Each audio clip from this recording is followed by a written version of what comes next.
శివానందలహరి నమస్కారాలు చెబుతూ సివిఆర్ ఓం ప్రేక్షకులకు అందరికీ ఓం నమ శివాయ. కదా వా త్వం దృష్ట్వా గిరీశః తవ ప్రవ్యాంగ్రియుగళం గృహీత్వా హస్తాభ్యాం శిరసి నయనే వక్షసి వహన్ సమాశ్లీష్యాగ్రాయ స్ఫుటజలజగంధాన్ పరిమళా నలాభ్యాం బ్రహ్మాధ్యైర్ముద మన భవిష్యామి హృదయం. పర్వతంలో ఉన్నటువంటి శివ, మీ యొక్క దృష్టి మా పైన ఎలా ఉండాలి? ఓ గిరీశ, ఓ పర్వతవాస, పరమేశ్వర శివ, మీ పాదాలు, మీ చరణాలు ఎలా ఉండాలంటే, మీ చరణ సేవ చేయడానికే మీ చరణాలను నా యొక్క శిరస్సుపై పెట్టుకొని నా యొక్క హృదయం పైన ఎప్పుడు నేను పెట్టుకుంటాను. మీ చరణాల్లో ధూళిలో ఉన్నటువంటి, మీ చరణాల్లో ఉన్నటువంటి సుగంధ ద్రవ్యాలు నా ఎదపై వచ్చి ఎలా ఆ యొక్క పరిమళ జల్లులు నాకు వికసింప సువాసన వస్తుందో, బ్రహ్మాది దేవతలందరి కూడా ఆలింగనముతో మీ యొక్క చరణములతో ఆ యొక్క చరణ సౌభాగ్యాలు మాకు ఎప్పుడు దొరుకుతాయి? ఓ గిరీశ, ఓ పరమేశ అన్నటువంటి విషయాన్ని జగద్గురు శంకరాచార్యుల వారు వివరించారంటే అది మన అందరి యొక్క సౌభాగ్యం. అన్నటువంటిది భవ్యాంగ్రీయుగళం అన్నటువంటి మీ క్షేమకరములైన ఆ చరణాలు, క్షేమకరమైనటువంటి చరణాలంటే స్వామివారి యొక్క చరణాలే చాలా గొప్పవైనవి కాదు. ఆ చరణ సౌభాగ్య ధూళి, ఆ చరణాల యొక్క మన యొక్క దర్శనం కలిగితే చాలు, మన జీవితం ధన్యమైపోతుంది. మళ్ళీ ఆ చరణాలను ఎవరు దర్శించుకుంటారు అన్నటువంటి విషయానికి జగద్గురుల వారు చెప్తున్నారు. బ్రహ్మాది విష్ణు దేవతలందరూ కూడా మీ చరణ సేవ చేసినటువంటి వారు. అలాంటిది మీ చరణాల యొక్క ఏవైతే పరిమళ గంధాలతో సువాసనతో ఉన్నటువంటి మీ చరణాలు ఏవైతే ఉన్నాయో నా ఎదపైన ఎప్పుడు వస్తుంది స్వామి అన్నటువంటి ప్రార్థన చేస్తున్నారు. ఎంత గొప్పదైనటువంటి ప్రార్థన చేస్తున్నారు. అసలు జగద్గురు శంకరాచార్యులు అనగా సాక్షాత్తు శివుడే. వారు సామాన్యమైనటువంటి మానవులకు ఇలా చెప్తున్నారంటే ఎంత గొప్పదైనటువంటి విషయం. జగద్గురు శంకరాచార్యులు మన కొరకై చెప్పినటువంటి ఏ శ్లోకం చెప్పినా కానీ ముందు సామాన్యమైనటువంటి మానవుల కొరకై తమ యొక్క అవతారం వచ్చినటువంటిది జగద్గురుల వారిది. అందుకే భగవత్పాదులు అంటారు. అనగా శివుని యొక్క పాదాలే జగద్గురు శంకరాచార్యుల వారి. జగద్గురు శంకరాచార్యులు అంటే మన సాక్షాత్తు శివుని యొక్క చరణాలు. అనగా దక్షిణేశ్వరంలో ఉన్నటువంటిది ఆ దక్షిణ స్వామి అయినటువంటి ఆ స్వామి, ఆ సాక్షాత్తు శివుడే. కావున వారు మనకు చెప్తున్నటువంటి ప్రార్థన కదా ఎప్పుడు వీలవుతుందో, ఎప్పుడు మీ యొక్క దర్శన సౌభాగ్యము నాకు కలుగుతుందో, ఎప్పుడు మీ చరణాలను నేను దర్శించుకుంటాను కదా ఓ గిరీశ, పార్వతీ పరమేశ్వర, ఓ శివ అన్నటువంటి అనేక చోట్ల మనకు ఈ విధంగానే ప్రార్థన చేస్తున్నారంటే ఈ ప్రార్థన ఎవరి కోసం? సకల మానవ జనావళి కోసం మాత్రం.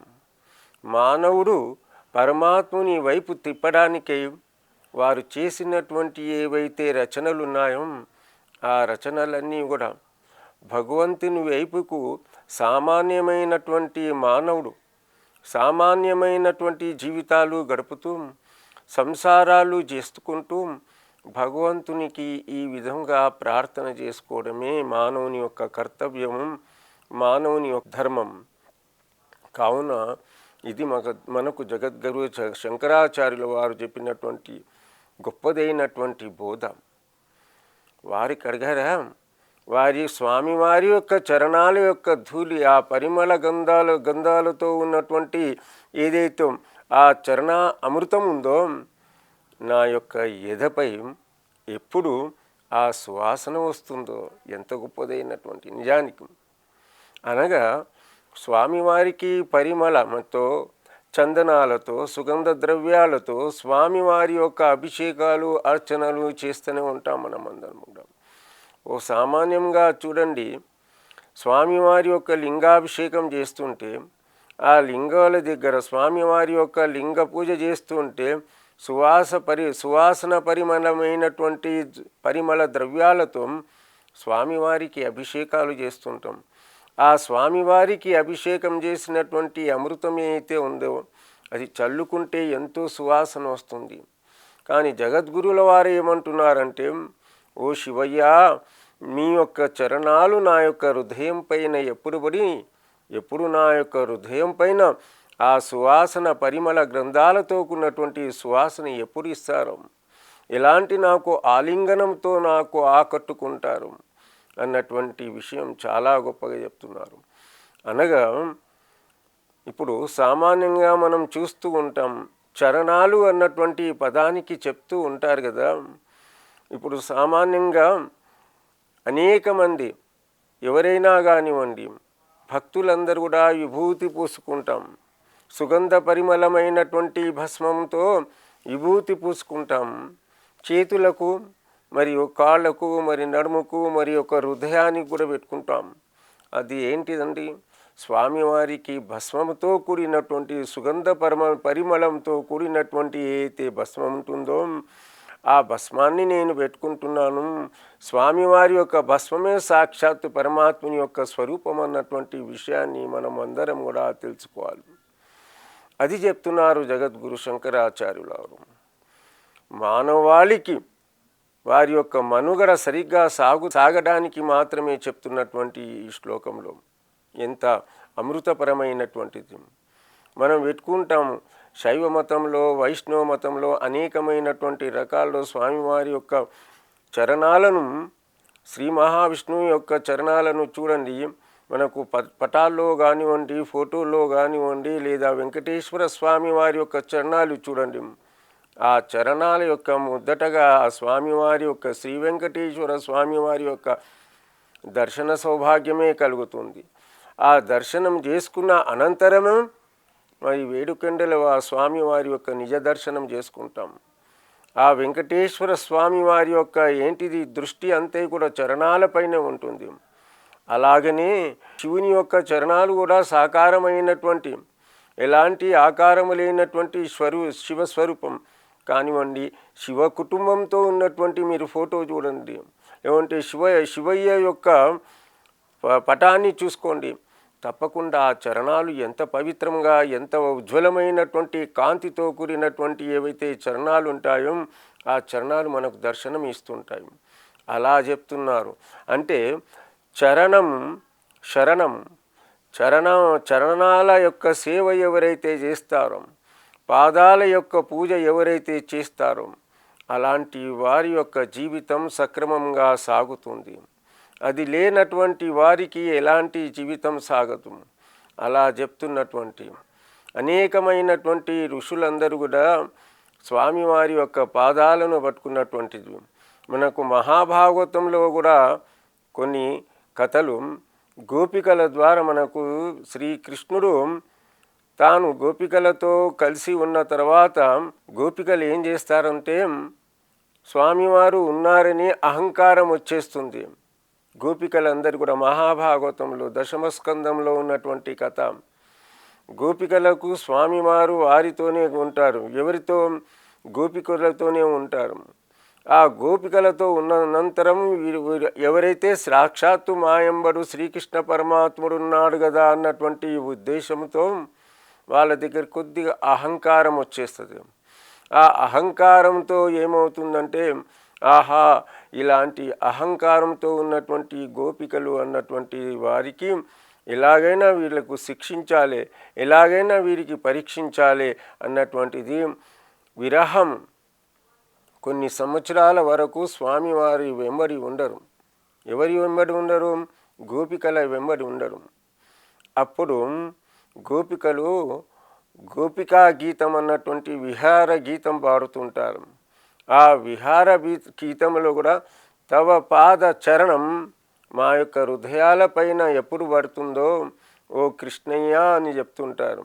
అంటే ఇక్కడ గోపికలు అంటే అసలు ఎవరండి? గోపికలు అంటే భగవంతుని యొక్క భజన చేసినటువంటి వారు. ఎవరైతే గొప్ప సత్పురుషులు, గొప్ప మహాపురుషులు ఎవరైతే ఉన్నారో వాళ్ళందరూ కూడా గోపికలే. అనగా ఇక్కడ మాత్రం ఏం చెప్తున్నారంటే ఆ స్వామివారి యొక్క దర్శన సౌభాగ్యంతో ఎప్పుడు మనకు కనబడుతుందో ఆ చరణాల యొక్క ధూళి నా శిరస్సు పైన, ఆ శిరస్సు నుండి నా యొక్క హృదయం పైన, అనగా మీ చరణాలు నా యొక్క చేతితో తీసుకొని ఎప్పుడు నేను శిరస్సు పైన పెట్టుకుంటాను, మన శిరస్సు పైన పెట్టుకొని నా యొక్క హృదయం పైన పెట్టుకొని ఆ యొక్క చల్లని ఏవి సుగంధ పరిమళమైనటువంటి ఏవైతే ద్రవ్యాలతో కూడినటువంటి మీ చరణాలు ఏవైతే ఉంటాయో ఎప్పుడు నాకు అదృష్టం కలుగుతుందో ఓ శివయ్య అన్నటువంటి ప్రార్థన చేస్తున్నారు జగద్గురు శంకరాచార్యులు. అనగా ఇది ఎవరి కోసం ఒక్కసారి మనం ఆలోచన చేయాలి. నిత్యం ప్రతినిత్యం కూడా స్వామివారి యొక్క చరణాలనే దర్శనం చేయాలండి. ఆ సాక్షాత్తు చరణాలన్నీ కూడా ఎక్కడున్నాయి? మనకు లింగంలో మనకు స్వామివారు సాక్షాత్ అక్కడ మనం అనుకున్నప్పుడు ఆ చరణాల యొక్క దర్శన భాగ్యం మనకు కలుగుతుంది. ఆ స్వామివారి యొక్క ఎప్పుడు చల్లటి స్వామివారి వారికి ఎల్లగా క్రాంతితో కూడినటువంటి అగ్నిస్వరూపమైనటువంటి స్వామికి ఎప్పుడైతే త్రినేత్రాలతో అగ్నిస్వరూపం జ్వలిస్తుందో అప్పుడు ఆ స్వామివారికి ఏమీ లేదు, పాదాభిషేకం చేస్తే చాలు. పాదాభిషేకం అనగా ఏంటిదంటే సాక్షాత్తు ఒక చెంబెడు నీళ్లు ఆ స్వామివారికి అర్పణం చేస్తే తప్పకుండా స్వామివారి యొక్క దర్శన సౌభాగ్యం కలుగుతుంది. అది అలా జగద్గురు శంకరాచార్యుల వారు చెప్తే ఇలా ప్రతి వ్యక్తి కూడా ఇలా అర్థం చేసుకొని చెప్పుకోవడమే మానవుని యొక్క కర్తవ్యం, మానవుని యొక్క ధర్మం. అనగా మనం ఏం చేయాలంటే ఆ స్వామివారి యొక్క లింగస్వరూపం ఏదైతే ఉందో ఆ లింగస్వరూపంతో నా యొక్క చేతుల ద్వారా మీకు అభిషేకం చేసినట్లయితే మీ చరణాల యొక్క ధూళి నా పైన పడుతుంది. ఆ సుగంధ పరిమళముతో కూడినటువంటి ఏదైతే అమృతజాలతో కూడినటువంటి ఎప్పుడైతే చందన సుగంధ పరిమళమైనటువంటి పవిత్రమైనటువంటి సుగంధ పరిమళమైనటువంటి దాన్ని అభిషేకం చేస్తామో ఆ సువాసన అంతే కూడా మన దగ్గర వస్తుంది. అనగా ఇక్కడ జగద్గురువుల వారు అదే చెప్తున్నారు, మీ చరణాల యొక్క సేవ, మీ చరణాలను తీసుకొని నా శిరస్సు పైన ఎప్పుడు పెట్టుకుంటాను, మీ చరణాలను నేను హృదయం పైన ఎప్పుడు పెట్టుకుంటున్నాను అన్నటువంటి విషయం. చరణాలను నెత్తిపైన పెట్టుకోవడం అంటే, శిరస్సున పైన పెట్టుకోవడం అంటే, మనం సామాన్యంగా దేవాలయాలకు వెళ్తుంటాం. శివాలయం కానివ్వండి, శివాలయం కానివ్వండి, లేదా శ్రీ వైష్ణవాలయం కానివ్వండి, లేకుంటే అమ్మవారి దేవాలయం కానివ్వండి, అక్కడ పోయిన తర్వాత మనకందరూ కూడా షటగోపురం యొక్క గోపురం మన శిరస్సు పైన పెడుతుంటారు. దానిపైన ఏముంటుందండి? 2 పాదాలు ఉంటాయి. అమ్మవారి యొక్క పాదాలు ఉంటాయి, అయ్యగారి యొక్క పాదాలు ఉంటాయి. ఎవరైనా కానివ్వండి, అంటే లక్ష్మీ అమ్మవారి యొక్క పాదాలు ఉంటాయి దాంట్లో, లేకుంటే శ్రీమన్నారాయణుని యొక్క పాదాలు ఉంటాయి, లేదా సాక్షాత్తు శివయ్య యొక్క పాదాలు ఉంటాయి, లేదా శివాని యొక్క పాదాలు ఉంటాయి. మనం శ్రీశైలం పోయినప్పుడు అక్కడ మనకు 2 షటగోపాల పైన ఉన్నటువంటి చరణాలు ఏవైతే ఉంటాయో ఆ చరణాల ద్వారానే మన శిరస్సు పైన పెడుతుంటారు. అంతేకాదండి, శిరస్సు పైన పెట్టడం కాదు, కళ్యాణ సమయాల్లో కానివ్వండి, గొప్ప గొప్ప ఉత్సవాల సందర్భాల్లో కానివ్వండి, మనం ఏది చేయాలన్నా కానివ్వండి, ముందు ఆ యొక్క చరణాలు ఏవైతే ఉంటాయో ఆ చరణాలకు అభిషేకం చేసిన అనంతరమే సర్వ పూజలు జరుగుతుంటాయి. అంటే స్వామివారికి అలంకారం చేస్తారు. ఇప్పుడు శివాలయం కానివ్వండి, ఎక్కడైనా కానివ్వండి, ఆ శివాలయంలో స్వామివారికి అలంకారం అయిన తర్వాత మరి మహాపూజ చేయాలంటే అప్పుడు ఏం చేస్తామండి? ఆ స్వామివారి యొక్క చరణాలు ఏవైతే ఉంటాయో ఆ చరణాల యొక్క పూజ చేసిన అనంతరమే మహాపూజ జరుగుతుంది. మహాపూజ యొక్క సంకల్పం జరుగుతుంది. అనగా గంగా పూజ చేసిన అనంతరమే, కలశ పూజ చేసిన తర్వాతనే ఓ స్వామి మీ చరణాలకు నేను ఇప్పుడు అభిషేకం చేస్తున్నాను. ఈ పవిత్రమైనటువంటి ఎంత అదృష్టం నాది, ఎంత గొప్ప మహద్భాగ్యం. ఈ యొక్క మీరు ఇచ్చినటువంటి ఏదైతే చేతులున్నాయో ఈ కరముల ద్వారా మీ యొక్క సేవ చేస్తున్నానన్నటువంటి మహద్భాగ్యం. అలాంటి భావన ప్రతి వ్యక్తిలో రావాలి. కానివ్వండి, ఇంకోటి మన దేవాలయాల్లో కూడా మనకు తప్పకుండా చరణ స్పర్శ కలుగుతుంది.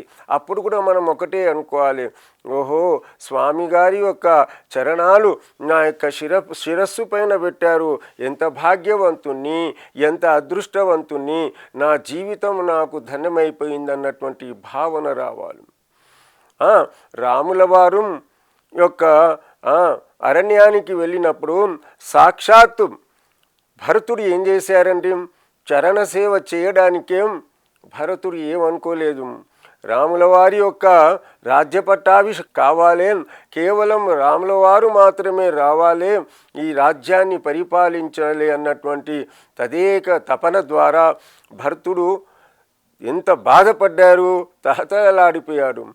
చివరికి శృంగీపురానికి వెళ్ళిన తర్వాత ఎప్పుడైతే రాముల వారికి ఏమన్నారు, అయ్యా నేనైతే రాజ్య పరిపాలన చేయలేను, కేవలం మీరు మాత్రమే రాజ్య పరిపాలన చేయాలి, మీకే అర్హత ఉంది, మీరు ఉన్న తర్వాత నేను మాత్రం చేయలేనటువంటి స్వామివారికి అర్పణమైపోతే వశిష్ఠ మహర్షులు వాళ్ళందరూ కలిసి రాముల వారు ఇప్పుడైతే నాన్నగారి యొక్క 14 సంవత్సరాలు వనవాసం వెళ్ళిపోవాలి, కావున రావడం లేదు, కానీ రామా నీ దగ్గర ఉన్నటువంటి పాదుకలు ఏవైతే ఉన్నాయో ఆ పాదుకలు తీసుకో, ఆ పాదుకలు ఆ భరతునికి ఇచ్చేయి అన్న, కనీసం నాకు పాదుకలన్న ఇవ్వండి అన్నటువంటి ఎప్పుడు ప్రార్థన చేస్తుంటే అప్పుడు రాముల వారు తన దగ్గర ఉన్నటువంటి పాదుకలు ఏవైతే ఉంటాయో ఆ పాదుకలని ఎక్కడ తీసుకెళ్తారండి, శిరస్సు పైన పెట్టుకొని తీసుకెళ్తారు. అనగా దీని యొక్క అర్థం ఏంటిది, సాక్షాత్తు నాయమ్మడు శ్రీమన్నారాయణుడు ఉన్నాడు, సాక్షాత్తు నాయమ్మడి రాముల వారే ఉన్నాడు అన్నటువంటి భావన వస్తుంది.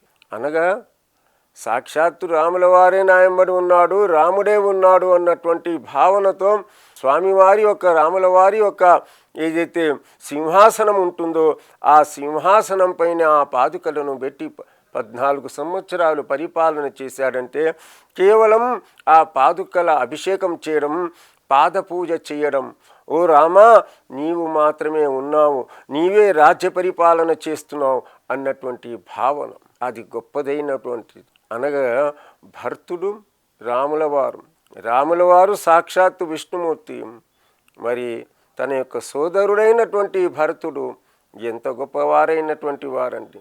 నిజానికి వారి యొక్క చరిత్ర రామాయణం విన్నా కానివ్వండి, రామాయణం చదివినా కానివ్వండి, ఎంత అన్నగారిపైన ఎలాంటి ప్రేమ ఉండేది.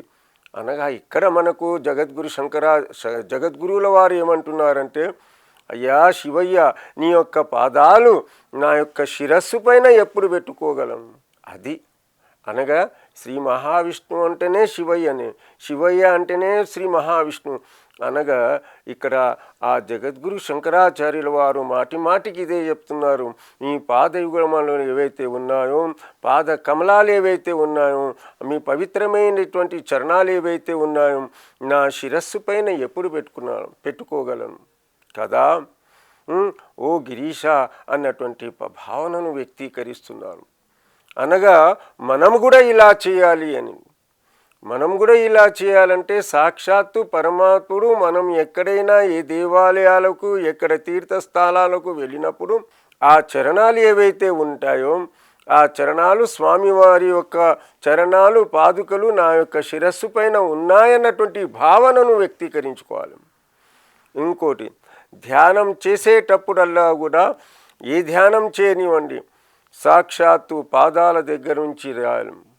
అనగా మహాభారతంలో కూడా అనేక కథలు మనకు కనబడతాయి. దుర్యోధనుడు వస్తాడు అక్కడ, మరియు అర్జునుడు కూడా వస్తాడు. అక్కడ ఏమవుతుంది, అర్జునుల వారు ఎక్కడ కూర్చుంటారు, శ్రీకృష్ణుని ముంగట చరణాల వద్ద కూర్చుంటారు. దుర్యోధనుడు ఎక్కడ ఉంటారు, శిరస్సు దగ్గర కూర్చుంటారు. అనగా ముందుగాల లేచి దర్శనం చేసేది కేవలం మాత్రమే చరణాలు మాత్రమే. అంటే అలాంటి పాదుకలు అనగా చెప్పే అర్థం ఏంటిదంటే, ఇక్కడ మీ పాదధూళి, మీ యొక్క పాదాలపై ఉన్నటువంటి ఏవైతే పవిత్రమైనటువంటి జలాలతో కూడినటువంటి అమృతధారలతో కూడినటువంటి సుగంధ ద్రవ్యాలతో కూడినటువంటి ఏవైతే పరిమళాలు ఉన్నాయో నా ఎదపై ఎలా కూర్చుంటుంది. నిజానికి ఎదపై కూర్చోవడం అంటే ఒక్క విషయం ఆలోచన చేయాలండి. సాక్షాత్తు పరమాత్ముడు శివయ్య ప్రతి ఒక్క వ్యక్తిలోనే ఉన్నాడు. శివ అన్నటువంటి ఈ రెండు అక్షరాలతో కూడినటువంటిది మహామంత్రం. శివ అన్నటువంటి పదం అంటే శివుడు అన్నటువంటి ఆ పరమాత్ముడు ప్రతి ఒక్క జీవిలో ఉన్నటువంటి వాడు. ఎక్కడ మన యొక్క హృదయాలపైన, మన యొక్క హృదయం పైన ఉండేసి, మన హృదయంలో ఎప్పుడైతే ఎవరితో ఎలా మాట్లాడాలి, ఎలా మన జీవితాన్ని సాగించాలి, ఎలా మన బ్రతుకులు బావుగా చేసుకోవాలన్నటువంటి అంశాన్ని చెప్తూ ఉంటారు. అనగా దీనికన్నా మించినటువంటి ఏదీ లేదు. అందుకే ప్రణత దేహినాం పాపకర్షణం తృణచరానుగం శ్రీనికేతనం అని మహాభాగవతంలో గోపికలు, దీంట్లో మనకు గోపికా గీతం అన్నటువంటి విహార గీతంలో మనకు కనపడుతుంది. చరణాలు అంత గొప్పదైనటువంటి చరణాల కన్నా చరణ సేవ ఎవరైతే చేస్తారో, పాదపూజ ఎవరైతే చేస్తారో అనుగా ఆ పాదపూజ చేసినటువంటి వారికి తప్పకుండా ఫలితం లభిస్తుంది. గురువుగారైనటువంటి గురువుగారికి కూడా పాదపూజ చాలా గొప్పదైనటువంటి, ఆనాటి కాలం నుంచి కాదు, మనకు ద్వాపర యుగం నుంచి కానివ్వండి, కలియుగంలో ఎందరో మనకు మహాపురుషులు వచ్చారు, ఎందరో గురువులు వచ్చారు. ఆ గురువులందరూ కూడా పాదపూజకు చాలా ప్రాముఖ్యత ఇచ్చారు. పాదపూజలో ఉన్నటువంటి పవిత్రత మనకు ఆ పాదాల నుండే, ఆ శ్రీ మహావిష్ణు యొక్క పాదాల 2 అంగుళాల మీద నుంచే, పాదాల దగ్గర నుంచే మనకు గంగ ప్రవహించిందంట. అనగా ఆ పాదాల యొక్క అమృతం చాలా గొప్పదైనటువంటిది. పాదాలను అలంకరించి పాదాభిషేకం ఎవరు చేస్తారో వారి యొక్క జీవితం 7 జన్మాలలో కూడినటువంటి పాపాలన్నీ కూడా వెళ్ళిపోతాయి అన్నటువంటి విషయాన్ని చెప్తారు. అనగా పాదపూజ అంత పవిత్రమైనటువంటిది. ఎక్కడ మనం ఏ పవిత్ర కార్యక్రమాల్లో చూసినా కానివ్వండి, గురువులకు ముందుగాల మహాపురుషులందరూ కూడా పాదపూజ చేసినటువంటి వాళ్ళు చాలామంది మన కథలు కనిపిస్తాయి. పాదపూజలో అంత పవిత్రత, అంత విశిష్టత, అంత ఉన్నతమైనటువంటి స్థానానికి తీసుకుపోయేది కేవలం మాత్రం పాదపూజ. అందుకే ఎక్కడైనా కానివ్వండి స్వామివారు నిలబడి ఉన్నారంటే ముందుగాల తప్పకుండా కింది నుంచే, పాదాల నుంచే దర్శనం చేయాలి. అంత పవిత్రమైనటువంటి ఏ దేవాలయానికి వెళ్ళినా కానివ్వండి, ఆంజనేయ స్వామి దర్శనం చేసుకున్నా కానివ్వండి, ముందు స్వామివారి యొక్క చరణాల సేవ ఆ యొక్క స్వామివారి యొక్క చరణాలను దర్శనం చేసిన తర్వాతనే నిండు దర్శనం చేయాలి. శ్రీ నరసింహస్వామి కానివ్వండి, వెంకటేశ్వర స్వామి కానివ్వండి, ఎవరికైనా కానివ్వండి ముందుగాల మన కనబడితే ఏంటి అంటే ఆ చరణాలు. కావున జగద్గురు శంకరాచార్యుల వారు వారి యొక్క పాదాల యొక్క దర్శనము నాకు ఎప్పుడు కల్పిస్తారో, ఓ శివయ్య, ఓ శిఖర, ఓ పార్వతీ పరమేశ్వర అన్నటువంటి విషయాన్ని చెప్తున్నారు. ఓం స్వస్తి.